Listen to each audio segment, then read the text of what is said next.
Hey guys, so guess what? We got a new mayor, Mayor Zohran Mamdani. Yeah, how you feeling about that? I don't know. Some are super excited, and some are like, "Mm, what does this mean? What does this imply?" Here we are.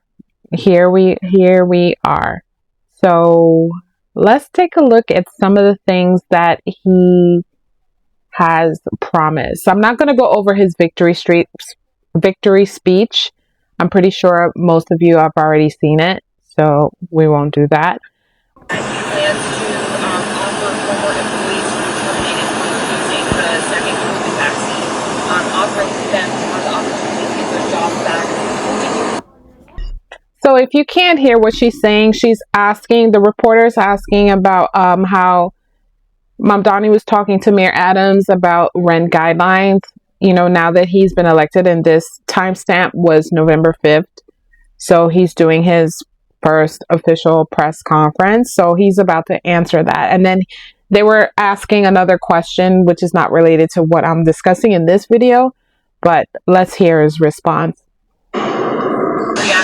I know that just happened, but also just more broadly, he's also talking about stacking the rent guidelines. What do you think about some of these efforts that he's making in these last final days?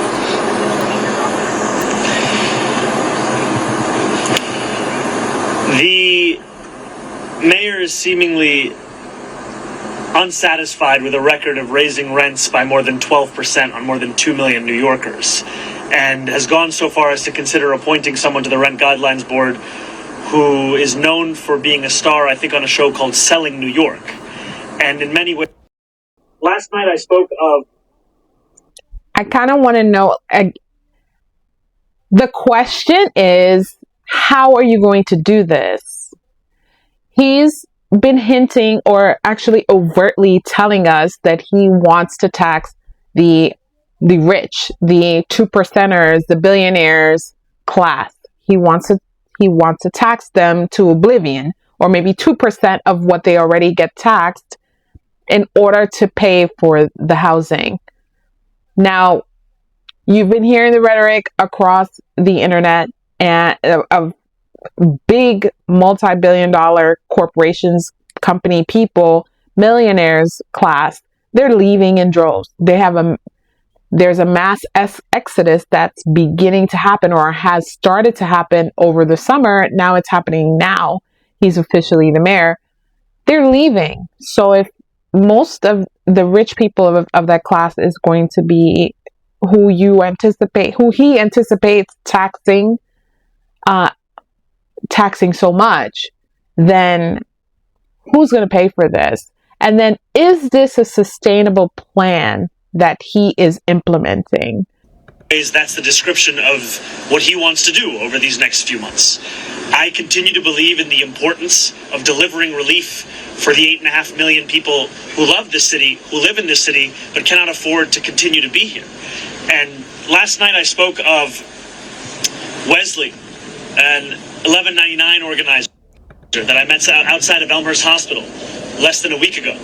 And as I asked him how long it took him to get to work, he told me 2 hours. I asked him, where were you coming from? He told me Pennsylvania. That, for many New Yorkers, is now the reality, where they have to live elsewhere because they can't afford to live in the place that they love. And that has to be our compass in guiding the work that we do, to ensure that we can make this a city that is livable, and make this a city that finally turns the page on an era of big money and small ideas. I give this guy like 10 stars. 10 stars, not 5, 10 stars, because he talks a big game.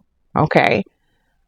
I like his idea, and I like the fact that he's addressing an ongoing problem here in New York, where people are priced out of living in the same state that they're working in. I totally am on board with exactly what he's saying. However, what has been very interesting, an interesting study, right? I wouldn't even say study. I would say an interesting concept is the fact that there are so many people who are on some sort of housing subsidy. We're not even talking about rent freezes yet. Let's talk about the housing subsidies that actually does exist for low-income New Yorkers. They're still not able to find housing. Why is that? There's a surplus of people who make a minimum earning, minimum wage. And I'm not talking about like a $15 an hour minimum wage. I'm talking they are earning below the median salary that it takes to afford housing. Now, the problem that we have here in New York is the demand is completely high, and sometimes it feels like it's out of reach for a number of different people because of the expenses. What he's trying to do is address the fact that there are people who they're opting to live in another state like Pennsylvania, Connecticut, all the neighboring states, and drive 2 hours to get here. Now, let me tell you, depending where you live in New York City and depending where you physically work, a 2-hour commute is a 2-hour commute. For example, for myself, for my day job, I work 2 hours. I work in the Bronx. And I live in Brooklyn. So it's technically an hour and a half each way. So it's a 3-hour commute for me literally almost every day. It kind of is what it is. You know, commuting is just a part of life, especially if you're a New Yorker, you kind of know it is a part of life. What's also a part of life and what he's trying to change is the ability for people to afford rent.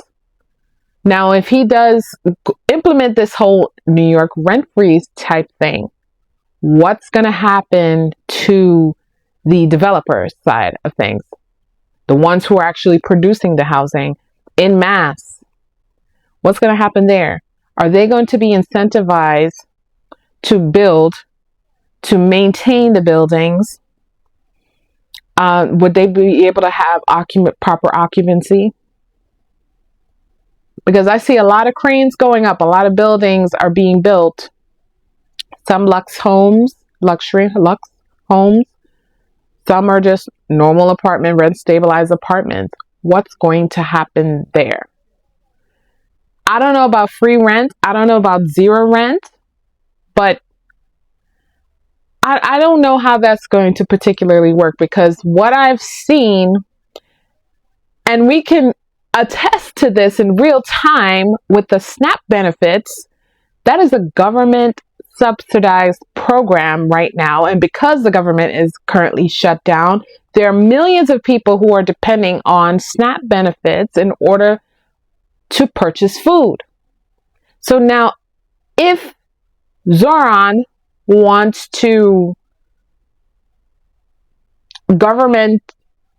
have government housing or more of it in order to have rent freezes, because I did believe I saw a video of him mentioning that there was if the landlords, he wants to get rid of all the bad landlords, etc. As we are continuing to see right now, the government-run food supplemental program is shut down, and millions of people are depending on it. So what happens when millions of people are depending on a government-run housing facility? Are you going to have proper heating, especially when in the colder months? Proper heating. Are you going to have running water? Are you going to have electricity? Like, all of these things need to be paid for. Plumbing? Who's going to pay rents? Who's going to maintain the buildings?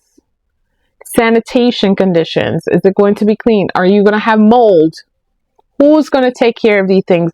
Everything in an apartment costs. Not just paying the rent.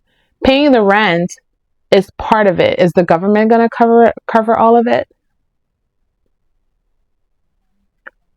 He's going to end up taxing us, the average person, even more to pay for these same things. And then you're going to see several people who are in the same category as us, who are not even in the same category. They're going to be people who are going to freeload off of the system.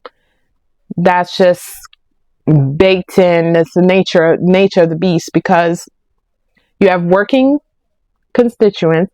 Then you're going to have the lazy class who is just going to freeload off of the working constituents.